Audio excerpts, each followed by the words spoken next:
제가 SNS나 유튜브를 보면 이제 특정한 대상, 뭐 남자면 남자, 여자면 여자, 아니면 이제 뭐 특정한 연령대의 특징이라고 하면서 정리해주는 내용들을 종종 볼 때가 있습니다. 그 중에 남자들의 특징, 특히 이제 저처럼 한 3, 40대 남자들의 특징이라면서 올라오는 내용이 있는데, 제가 봐도 참 공감되는 내용이 있습니다. 뭐냐면 남자들은 분리수거를 하러 갈 때나 장 보고 나서 그 짐을 갖고 올라올 때나 여행 다녀온 후에 그 짐을 가지고 올 때 절대로 두 번이 없다고 합니다. 무조건 분리수거할 때는 어떻게든 모든 손가락이 끼워서라도 한 번에 내려가야 하고, 장을 보고 나서도 어떻게든 양손에 쥐고 머리에 이고라도 올라와야 한다고 합니다. 제가 그렇습니다. 저에게 두 번은 없이 늘 그렇게 합니다. 근데 공감되지 않는 부분도 있었는데, 그게 뭐냐면 남자들은 절대 설명서를 안 읽는다고 합니다.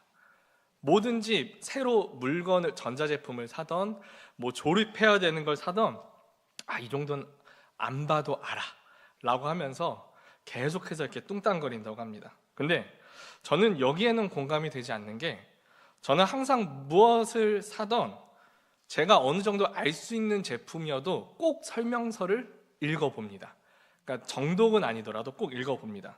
왜냐하면 그렇게 했을 때는 기본적으로 우리가 사용하는 기능들 외에 조금 더 유용한 기능들을 찾아낼 수 있기 때문입니다.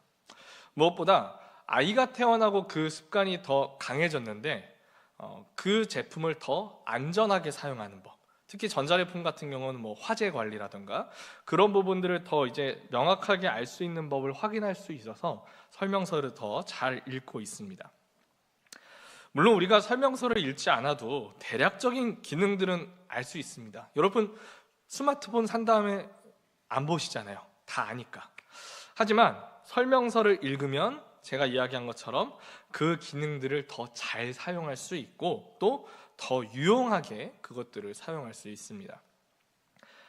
오늘 본문은 청년부 저희 올해 공과의 순서대로 준비가 되었고, 주제는 분별이라는 주제입니다. 지난주 공과의 주제가 지혜였는데 이 지혜를 가지고 어떻게 분별하며 살아갈 것이냐, 이 맥락으로 공과가 진행되고 있습니다.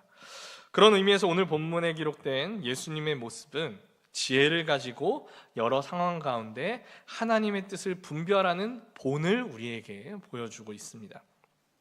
우리가 하나님의 지혜를 어떻게 사용해야 하는지 우리에게 직접 보여주고 계시는 그 예수님의 모습을 기록한 오늘의 본문은 오늘 말씀 제목처럼 우리의 지혜 사용 설명서입니다.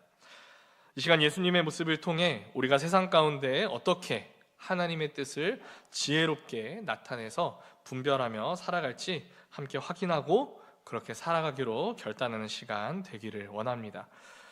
오늘 본문은 예수님의 세 가지 시험을 기록하고 있습니다. 성령에 이끌려 광야로 가신 예수님은 40일을 금식하신 후에 첫 번째 시험을 받으십니다. 예수님은 참 하나님이시지만 동시에 또 참 인간이시기 때문에 금식한 후의 반응이 당연히 우리와 같았습니다. 2절 말씀에 40일을 금식하신 예수님께서 줄이셨다, 줄이신지라 기록하고 있지만 그 표현만큼 간단한 고통은 아니었으리라 생각됩니다. 개인적으로 저는 이렇게 한 끼의 식사가 좀 늦어지면 막 식은땀이 나고 현기증이 나고 그럴 때도 있습니다. 그래서 제가 이제 대학 시절에 기독교 동아리를 선택할 때 금식 수련회가 있는 동아리는 제가 쳐다도 안 봤습니다. 견딜 수가 없거든요. 근데 이 금식 수련회가 보통 4박 5일 정도 진행된다고 하거든요. 그 동아리 출신 이제 친구들의 말을 들어보면 정말 힘들다고 이야기를 합니다. 그런데 예수님은 4박 5일 정도가 아니라 40일을 금식하셨기 때문에 그 고통은 줄이신지라, 이 한마디로 담을 수 없는 고통이 아니었나 생각하게 됩니다. 그런 예수님 앞에 나타난 마귀는 그러한 인간적인 갈급함을 해소하도록 예수님을 시험합니다. 내가 만약 하나님의 아들이어든 명하여 이 돌들로 떡덩이가 되게 하라. 40일을 금식한 사람이 느끼는 굶주림은 우리가 뭐 하루 이틀, 사실 우리가 하루 이틀 굶은 일도 없죠.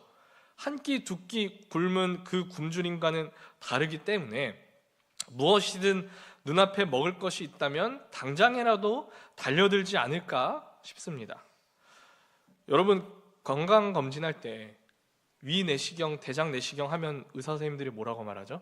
금식하셨으니 미음부터 시작해서 속을 달래시고 일반식으로 가십시오 이야기를 하는데 40일 굶은 사람 앞에서 미음부터 드세요 하면 그게 들리겠습니까? 당장 뭐라도 먹고 싶은 마음이 그 마음이 아닐까 제가 생각이 듭니다.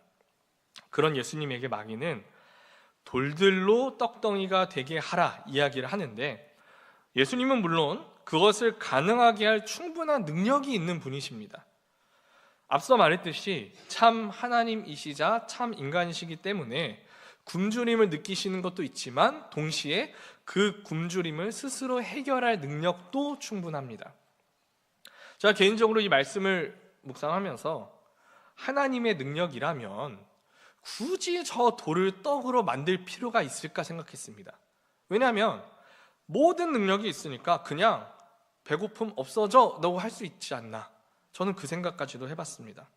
그런데 여기서 중요한 것은 굶주림을 해소하는 방법이 아닙니다. 독을 떡덩이로 만드느냐, 굳이 떡을 만들지는 않지만 하나님의 능력으로 단숨에 배고픔을 해소하느냐, 그게 아니라 그것을 위해 어떻게든 하나님의 능력을 사용하게 만든다라는 점입니다. 마귀의 시험은 단순히 배고픔을 해소하는 게 아니라 배고픔이라는 개인적인 욕구를 해소하기 위해 하나님의 능력을 구하도록 하는 의도에 있었습니다. 오직 구원을 위해 나타내야 할 하나님의 능력을 예수님 개인의 욕구 충족을 위해 사용하도록 하려는 마귀의 계략이었습니다. 이러한 마귀의 시험이 우리에게도 나타나는데 마귀는 하나님께서 우리에게 주신 은사와 은혜를 우리 스스로의 것으로, 우리 스스로를 위한 것으로 여기도록 우리를 계속해서 유혹합니다. 예수님께서 참 하나님으로서 나타내실 모든 능력은 이 땅에 오신 그 목적을 이루기 위한 능력이었습니다. 자신의 굶주림, 자신의 상황적 모면을 위한 능력이 아니라 오직 하나님의 백성들을 구원으로 인도하기 위한 능력이었습니다. 그렇게 예수님은 이 시험 때만이 아니라 이후의 여러 상황 속에서도 하나님의 능력을 결코 사사로이 사용하지 않으셨습니다. 우리도 우리에게 주어진 이 삶을 하나님께서 주신 사명의 삶으로 깨닫는다면 하나님의 말씀과 하나님의 능력을 사사로이 우리에게 적용하지 않게 됩니다. 하나님께서 우리에게 주신 은사가 있고 또 우리 삶에 채우시는 재물이나 여러 요건들이 있습니다. 그것은 하나님께서 우리를 통해 하나님의 뜻을 이루시고자 우리에게 주시는 하나님의 능력이고 하나님의 은혜입니다. 마귀는 이러한 하나님의 능력과 은혜를 하나님의 것으로 사용하지 않고 우리 스스로를 위해 사용하도록 계속해서 유혹합니다. 요즘은 이제 아이들 학교에 가면 대부분 수업 그 재료를 학교에서 주죠. 근데 제가 이제 어릴 때만 해도 항상 준비물을 사갔습니다. 예를 들어서 음악 시간에 리코더가 필요하면 알림장이나 가정통신문을 통해 내일 음악 시간에 리코더가 필요하니 준비해 주십시오 이렇게 알림이 옵니다. 그러면 대부분의 학생들은 뭐 전날 준비하는 게 아니라 어떻게 하죠? 아침에 엄마 리코더 사야 돼요. 얼마래요? 하면 그걸 받아서 학교 앞에 문구점, 이제 옛날에 문방구죠. 거기에 가서 이제 그걸 삽니다. 보통 이제 문구점 가면은 다 써 있어요. 오늘 2학년 준비물 뭐 얼마 이렇게 써 있습니다. 그러면 이제 아이는 뭘 해야 되죠? 부모님께 받은 그 돈을 가지고 그대로 문구점에 가서 리코더 주세요 해가지고 그걸 사서 학교에 가야 합니다. 그 돈을 가지고 내가 먹고 싶은 거 사고 내가 가지고 싶은 거 사면은 어떻게 되죠? 제가 학교 다닐 때 시대만 해도 일단은 준비물을 안 샀으니까 선생님한테 맞겠죠. 또 어떻게 되죠? 집에 가서 또 맞겠죠. 네.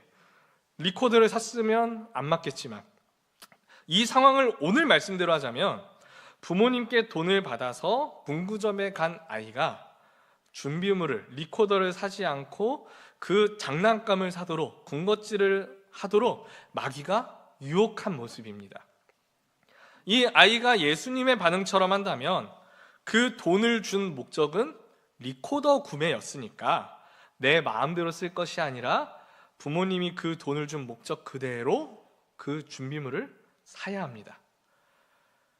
예수님은 이렇게 하나님의 뜻을 뒤집도록, 하나님의 능력을 마음껏 사용하도록 시험하는 그 마귀의 의도를 알고 있었기 때문에 이렇게 대답하십니다.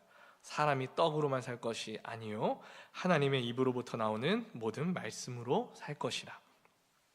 이 말씀은 우리가 하나님 말씀만 읽으면 배고픔 없이 이 세상을 살 수 있다, 그런 의미가 아닙니다. 우리가 살아가면서 먹을 것도 중요하고 내 삶에 필요한 것들도 분명히 있지만, 그리고 그게 있어야 우리가 생명을 유지할 수 있는 것도 맞지만, 그보다 중요한 것은 먼저 하나님을 온전히 아는 삶이다 라는 의미입니다. 내 삶의 주인이 누구인지, 내 삶을 인도하는 분이 누구인지 온전히 알아야 하나님께서 주시는 재물도 은사도 모두 바로 사용할 수 있다, 그런 의미입니다.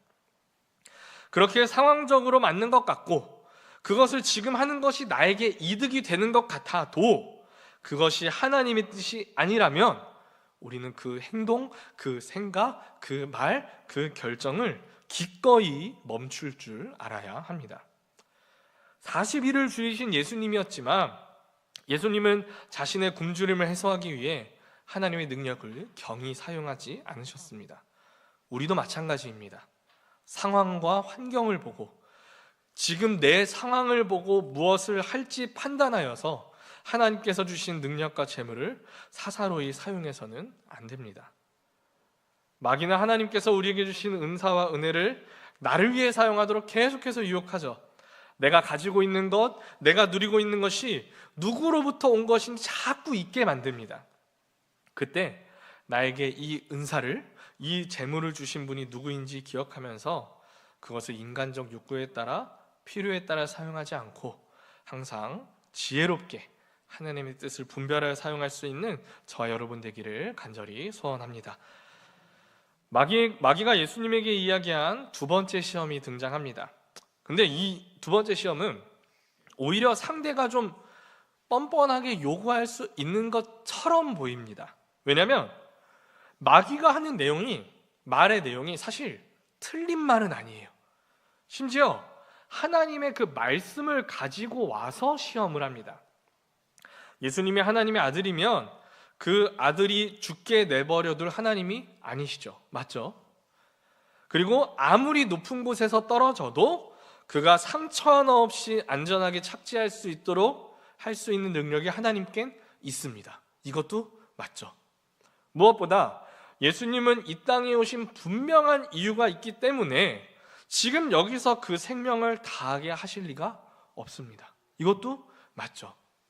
그렇게 마귀의 이 요구는 너는 절대로 떨어져 죽을 일이 없으니 뛰어내려서 증명하라는 의미입니다. 그런데 여러분, 충분히 타당성 있어 보이는 이 말이지만 사실은 그렇지 않습니다. 제가 좀 다른 예로 설명을 해보겠습니다. 연인 사이에 이런 경우가 종종 있습니다. 그리고 이러한 경우 때문에 헤어지는 연인들도 있습니다. 잘 만나고 있는 연인이 있어요. 남자도 여자도 서로를 믿고 사랑하며 잘 만나고 있는데 주변에 친구 하나가 자꾸 옆에서 찌릅니다. 야, 너 남자친구 좀 이렇게 해봐. 여자친구 좀 테스트 해봐. 걔 진짜 너 좋아하는 거 맞아? 너 걔 진짜 좋아하는 거 맞아? 이러면서 계속 뭐 좀 이렇게 해봐야 되지 않겠냐고. 걔 지금 너랑 연락 안 되는데 진짜로 집에 있는 거 맞아? 이런 식으로 자꾸 테스트 해보도록 만듭니다. 그러면 여기서 간단하게는 세 가지 정도의 반응으로 나뉘는데, 먼저는 굳이 그 요구에 응하지 않는 모습입니다. 내가 이 친구의 말과 상관없이 상대에 대한 확신도 있고 굳이 내가 얘한테 내 남자친구, 여자친구가 나를 사랑하는 걸 확인시켜 줄 필요도 없기 때문입니다. 그리고 나머지 반응은 상대에게 확인시켜 준다는 점은 똑같은데 그 마음이 다릅니다. 하나는 내가 확신하는데 그래 네가 궁금해하니 내가 확인시켜 줄게의 반응이고, 또 하나는 이 말에 내 마음이 흔들려서 진짜 그런가? 하고 테스트하는 그런 마음입니다. 우리는 근데 여기서 마귀의 요구에 예수님이 응하던 응하지 않던 변하지 않는 사실이 있다는 것을 생각해야 합니다. 예수님이 그 요구에 응하는 여부와 상관없이 하나님은 마귀가 말한 그것만이 아니라 모든 것이 가능한 분이시라는 점입니다. 하나님은 사랑이시며 전지전능하시며 모든 것 위에 계시며 모든 것의 주인 되신다는 점은 결코 변하지가 않습니다. 이걸 확인시켜 줄 수는 있죠. 하지만 굳이 그걸 확인시켜 주지 않아도 그것은 변하지 않습니다. 그런데 여러분, 사실 우리는 마귀의 이런 유혹에 우리 스스로가 넘어가서 하나님을 시험할 때가 있습니다. 마귀에게 확인시켜 주려고가 아니라 마지막 연인이 상대에 대한 의심이 생겨서 하는 것처럼 우리 스스로가 하나님을 시험하려고 할 때가 있습니다.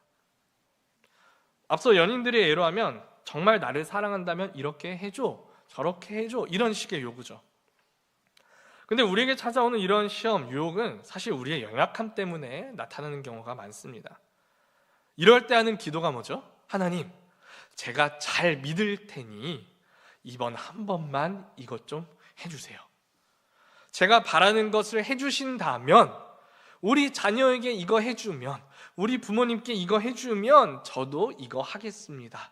이런 식의 기도가 나올 때가 있습니다. 그리고 꼭 개인적인 그런 바람이 아니더라도 어떤 봉사나 어떤 직분을 맡을 때 하나님, 그래요, 제가 하겠습니다. 근데 이런 상황을 좀 만들어 주시면 제가 기쁘게 하겠습니다. 이런 식의 기도를 할 때가 있습니다. 죄송한 말이지만 이런 기도는 하나님의 능력을 믿고 구하는 간절한 기도 같지만 사실은 내 바람을 위해서 하나님을 찾고 있는 기도입니다. 그리고 그렇게 기도한 내용을 하나님께서 안 들어주시면 심할 경우에는 하나님은 내 기도 안 들어주신다고, 하나님은 없다고 말하는 사람도 있습니다. 그리고 또 한 가지 모습은 일종의 테스트를 만듭니다. 하나님 앞에. 그래서 하나님이라면 이거 하시겠지, 하나님이라면 이 정도는 할 수 있을 거야 라면서 자꾸 하나님에 대한 나 스스로의 어떤 목표, 기대치, 그런 상황을 설정을 합니다. 근데 그렇게 안 되면 하나님을 미워하고 하나님을 원망합니다. 하나님을 내 생각 안에 가두고 내가 바라는 틀에 가두고 그것을 할 수 있느냐 없느냐를 자꾸 따집니다. 이것은 사실 하나님을 내가 바라는 대로 해주시는 그러한 분으로 전락시키는 모습이라 할 수 있습니다. 과거 주종관계가 있던 시대에 잘 생각해 보시면 어떻죠? 종은 주인의 말에 절대적으로 순종만 하는 권리가 있었습니다. 종이 주인에게 주인님, 제가 이거 해드릴 테니 저한테 이거 해주세요 말할 수 있겠습니까? 없습니다. 왜냐하면 종에게는 그저 순종할 의무만 있고 날 때부터 그냥 그게 자연스럽게 배어있기 때문입니다. 주인이 종에게 어떻게 처우할지는 주인의 뜻에 달려 있습니다. 그런데 여기서 우리가 하나님을 우리의 주인으로 고백할 때 이것이 단순한 주종관계와는 다른 점이 있다는 것을 하나 기억해야 됩니다. 무엇이냐?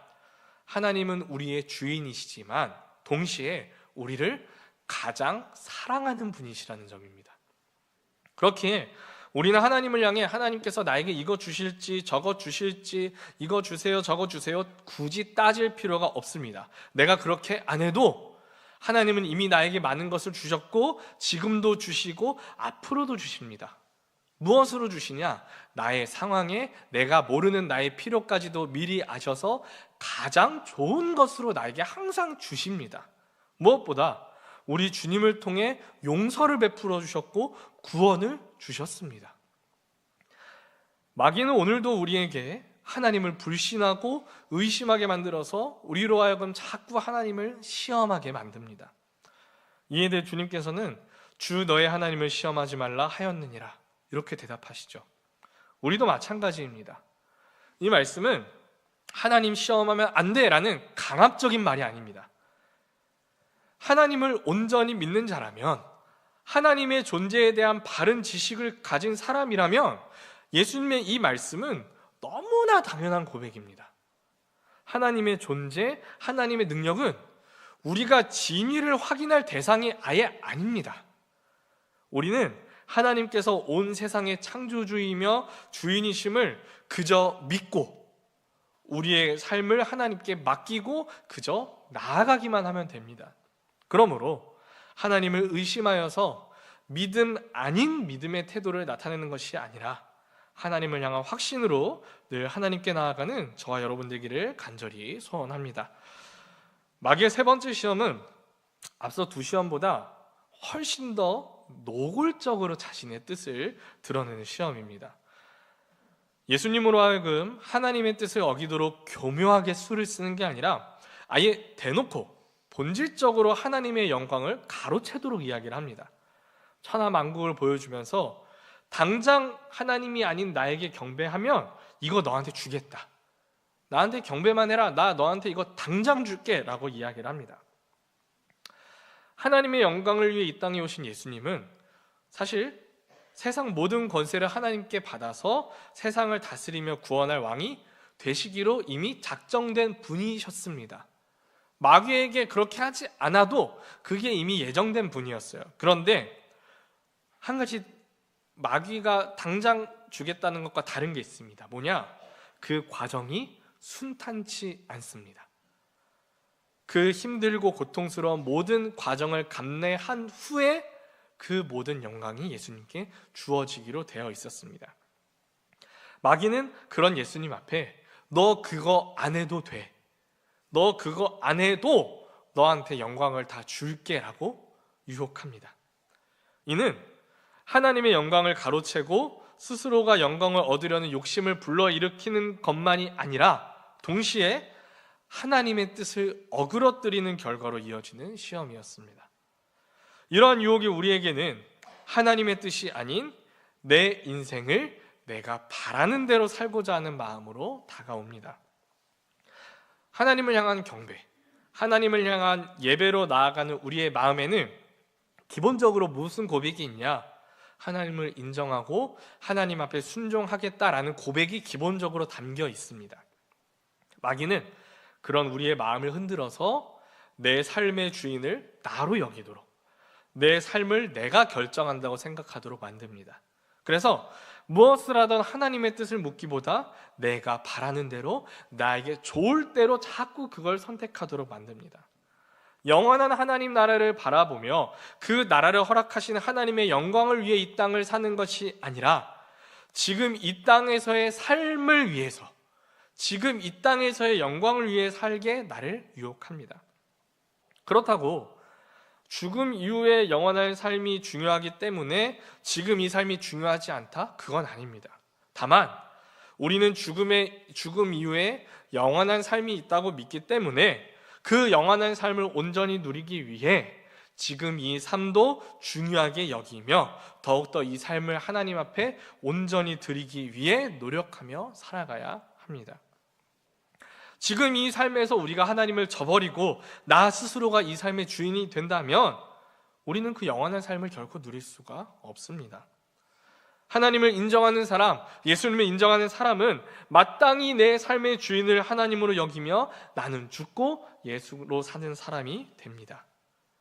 그렇게 되면 이 땅에서 내가 영광을 누리고 내가 이 삶을 내가 원하는 대로 살아가는 것이 아니라 하나님을 경배하며 하나님의 영광을 위해 이 삶을 살아가게 됩니다. 하나님의 영광을 가로채도록 유혹하는 마귀를 향해 예수님께서는 주 너의 하나님께 경배하고 다만 그를 섬기라 하였느니라 이렇게 말씀하십니다. 이는 단순히 다른 종교를 말하는 게 아닙니다. 우상만을 말하는 게 아닙니다. 하나님 외에는 그 어떠한 것도 섬기지 말라는 말입니다. 여기서는 내 삶의 주인을 나로 여기는 것, 내 삶을 하나님의 뜻대로 살지 않는 것도 포함이 됩니다. 왜냐? 그러한 삶은 내가 나를 섬기는 모습이 되기 때문입니다. 그러므로 세상 모든 영광의 주인 되시는 하나님을 기억하며 그 하나님 앞에 살아갈 나의 사명을 기억하며 지금을 위한 삶이 아니라 영원을 위한 삶을 살아가는 저와 여러분 되기를 원합니다. 그리고 그 삶으로 오직 하나님께 경배하고 하나님만 섬기는 삶을 살아내는 저와 여러분 되기를 간절히 소원합니다. 결론입니다. 우리는 오늘 말씀에 기록된 예수님의 시험을 나누면서 우리가 살아내야 하는 삶의 태도도 함께 살펴보았습니다. 우리가 나타내야 되는 삶은 하나님께서 주시는 능력을 하나님을 위해 사용하고 하나님을 의심하지 않으며 하나님의 영광을 위해 살아내는 그런 삶입니다. 이러한 삶을 살아내고자 할 때 마귀는 우리를 계속해서 유혹합니다. 예수님을 시험한 것처럼 매일같이 우리를 유혹합니다. 하나님의 사람으로 살고자 하나 하나님의 능력을 나를 위해 사용하도록 하나님을 의심하도록 내가 내 삶의 주인이 되도록 계속 유혹합니다. 이런 유혹 앞에 우리가 어떻게 반응해야 하는지 예수님은 오늘 말씀을 통해 우리에게 명확히 보여주셨습니다. 교묘하게 다가오는 마귀의 시험 또는 가끔은 직설적으로 다가오는 마귀의 시험 앞에 예수님께서는 말씀으로 대응하셨습니다. 마귀의 시험을 이겨낸 예수님의 지혜의 근원은 오직 하나님의 말씀이었습니다. 우리 삶에는 넘쳐나도록 많은 마귀의 유혹이 찾아오며 우리는 그 순간마다 그 교묘한 유혹 앞에 하나님의 뜻과 마귀의 유혹을 분별해내야 합니다. 두 번째 시험처럼 마귀의 유혹은 하나님의 말씀을 가지고 그럴듯한 모습으로 우리에게 찾아올 때도 있습니다. 교회 안에 있으면서 교회 직분을 감당하면서 교회 봉사를 하면서 난 분명 교회 안에 있는데 난 분명 예배를 드리고 있는데 그게 하나님의 뜻이 되지 않도록 자꾸 우리를 교묘하게 유혹합니다. 그러한 순간에 우리가 지혜롭게 분별해내는 방법은 우리 주님께서 하셨던 것처럼 오직 하나님의 말씀을 의지하여 분별하는 방법입니다. 하나님의 말씀은 과거에 기록된 말씀이 아니라 그냥 역사책이 아니라 지금도 살아 역사하는 생명력 있는 말씀이기 때문에 우리는 그 말씀을 의지하여 이 세상을 하나님의 사람으로 온전히 살아내야 합니다. 이 삶을 위해 우리는 늘 말씀을 가까이 하며 말씀을 살아내기 위해 노력해야 합니다. 죄송한 말이지만 하나님의 뜻대로 살고 싶다고 하면서 예수님을 믿는다고 말하면서 말씀을 묵상하지 않는 삶은 반쪽짜리 삶입니다. 말씀을 읽지 않고는 말씀을 듣지 않고는 우리 삶에 주시는 하나님의 뜻을 알 수가 없습니다. 내 삶에 오는 유혹 앞에 하나님의 뜻을 분별할 수 있어야 하는데 말씀을 가까이 하지 않으면 당연히 분별할 수가 없죠. 시험을 앞둔 학생이 공부는 하나도 하지 않고 좋은 성적 받게 해주세요. 말이 되겠습니까? 말이 안 되죠. 우리의 삶은 매일이 마귀의 시험의 연속이고 그 시험을 이겨내는 방법은 하나님 말씀에 있습니다. 그렇게 우리는 반드시 그 시험을 이겨낼 답을 하나님 말씀에서 찾을 수 있도록 가까이 말씀을 해야 합니다. 제가 요즘 조금이라도 말씀을 묵상을 하려고 어떻게든 매일 말씀을 묵상하려고 이제 나름의 시행하고 있는 방법이 하나 있습니다. 제가 전에는 이제 중고등부 친구들이나 청년들에게 좀 단호하게, 좀 극단적으로 말했어요. 뭐냐면 유튜브 보지 말고 말씀 봐. 게임하지 말고 말씀 봐. 유튜브보다 게임보다 성경을 더 좋아해야지, 더 사랑해야지 이렇게 말을 했습니다. 근데 그렇게 말하면요, 말씀 보라고 하면 유튜브나 게임을 안 하긴 하거든요. 근데 다른 재미를 찾더라고요. 저만 해도 그렇습니다. 학생 때 TV 안 보면 게임하고 게임 안 하면 만화책 보고 성경까지는 안 가더라고요. 왜냐? 현실적으로 죄송한 말이지만 유튜브보다 성경 읽는 내용이 더 재미있지 않다는 말을 저는 현실적으로 그렇게 말할 수 있습니다. 왜냐면 말투부터 재미가 없잖아요. 근데 그래서 저는 요즘 어떻게 하냐, 제가 매일 5분 10분씩 이제 영어 공부할 수 있는 그 어플이 있거든요. 무조건 그걸 하고 나면은 바로 성경 어플을 켭니다. 그리고 오늘의 말씀을 눌러서 그 말씀이 포함된 말씀을 무조건 읽습니다.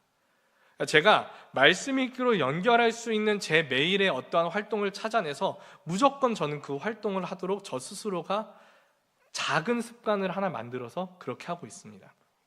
여러분도 유튜브 보셔도 됩니다. 신문 보셔도 됩니다. 갑자기 하던 거 안 하고 내가 유튜브 볼 시간에 성경 봐야지, 그렇게까지 극단적으로 가시지 마시고 하던 거 하시되 대신 유튜브 5분 보셨으면 말씀 5분 보시고, 신문 30분 보셨으면 말씀도 30분 보시고, 그렇게 어떻게든 하루 단 한 절이라도, 한 장이라도 하나님의 말씀으로 살고자 하는 간절한 마음으로 꼭 말씀을 어떻게든 묵상해 내시기 바랍니다.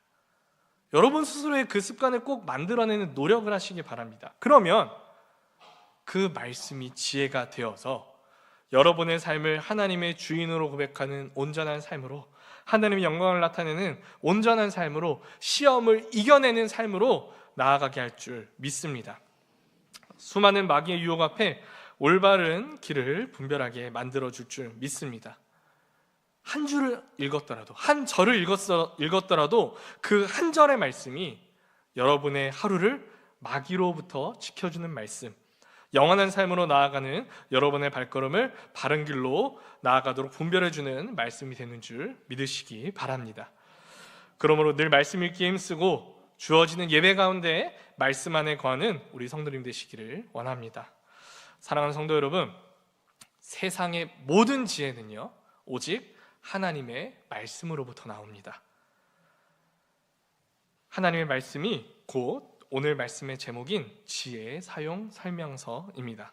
그리고 이 말씀을 통해 우리는 하나님의 지혜를 알 수 있고 마귀의 유혹 앞에 올바로 하나님의 뜻을 분별할 수 있습니다. 그러므로 늘 하나님 말씀을 가까이 하서 바른 것을 올바로 분별하고 하나님의 영광을 나타내고 하나님의 뜻을 살아내며 무엇보다 하나님의 사랑을 풍성히 누리며 살아가는 우리 모든 성도님 되시기를 하나님 말씀 들어 축복드립니다.